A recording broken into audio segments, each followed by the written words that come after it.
반갑습니다. 국민의힘 김영우 의원입니다. 간첩법 개정안 처리 신속 촉구 건의안. 새해가 밝았지만 국가안보법제는 여전히 걱정스럽다. 1953년에 제정된 형법 제98조 간첩죄는 그 적용 범위를 적국으로 한정하고 있어 변화한 안보 환경을 제대로 반영하지 못하고 있다. 작년 11월 간첩죄 적용 범위를 적국에서 외국 및 이에 준하는 단체로 확대하는 간첩법 개정안은 국회 법제사법위원회 법안심사 제1소위원회를 통과하였으나 더불어민주당의 갑작스러운 입장 선회로 답보 상태에 머물러 있다. 민주당 내부에서 법을 악용할 가능성에 대한 검토가 필요하다는 주장이 나왔기 때문이다. 민주당은 개정 자체를 반대하지 않는다면서도 언제 처리할지는 밝히지 않고 있다. 적국은 대법원 판례상 북한뿐이므로 다른 나라를 위해 간첩 행위를 해도 간첩죄로 처벌할 수 없다는 문제가 끊임없이 제기되어 왔다. 최근에도 국군정보사 소속 군무원이 블랙요원의 신분 등 군사기밀을 중국 측에 넘겼지만 북한과 직접적인 연결고리가 확인되지 않는다는 이유로 간첩 혐의를 적용하지 못했다. 잘못된 간첩 조항으로 안보에 구멍이 뚫린 사례는 허다하다.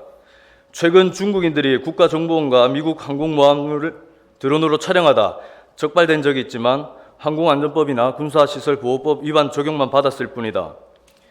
중국의 반간첩법은 국가안보, 이익과 관련과 문건, 데이터 등을 취득하거나 주고받아도 간첩 행위로 처벌한다. 작년 8월 초만 해도 민주당은 국민의힘은 민주당의 간첩법 개정에 협조하라고 했다. 그런데 같은 해 12월 4개월 만에 태도가 달라진 것이다. 법을 지키며 평범하게 살아가는 일반 국민에게서 악용을 우려할 이유도 없다.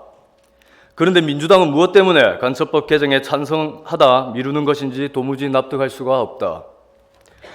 더 안타까운 것은 2020년 12월 더불어민주당 주도로 국가정보원의 대공수사권을 폐지하도록 국가정보원법이 개정된 이후 간첩 수사 역량이 현저히 떨어지고 있다는 것이다. 국정원이 지난 2022년 민노총, 창원, 제주간첩단 등 3대 간첩단 사건을 수사하면서 북한 연계 혐의자 100여 명을 포착하고도 수사를 진행하지 못했다.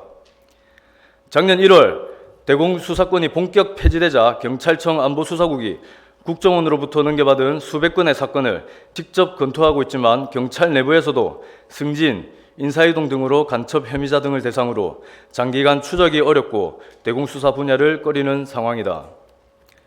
그동안 경찰도 대공수사 역량 보강을 위해 조직과 인원을 확보하는 등 노력을 해왔지만 국정원처럼 해외정보, 대북정보, 공작기법 등의 수사 장비 및 수사 구축이 갖춰지지 못하다 보니 여전히 어려움을 겪고 있다. 현재 국정원은 수사권이 없어 조사권만 남은 상황이다. 간첩에 대한 정보가 있어도 이의조사만 가능할 뿐이다. 이는 간첩이 눈앞에 있어도 잡지를 못하는 꼴인 것이다. 국정원이 간첩단 관련자도 수사할 수 없는 나라, 간첩단 조직이 꺼리낌 없이 거리를 활보할 수 있는 나라, 대한민국을 이런 나라로 만들 사람들은 대체 누구인가? 간첩법 개정은 더는 미룰 문제가 아니다. 해외 입법 사례를 봐도 간첩 행위를 적국과 외국으로 구분하지 않는다. 국익 앞에 결코 이해관계가 존재해서는 안 된다. 국회는 국가 안보와 산업 경쟁력을 보호하기 위한 관련 법과 제도를 신속히 정비해야 할 책임이 있고 이에 우리 창원시의회는 다음과 같이 강력히 건의한다.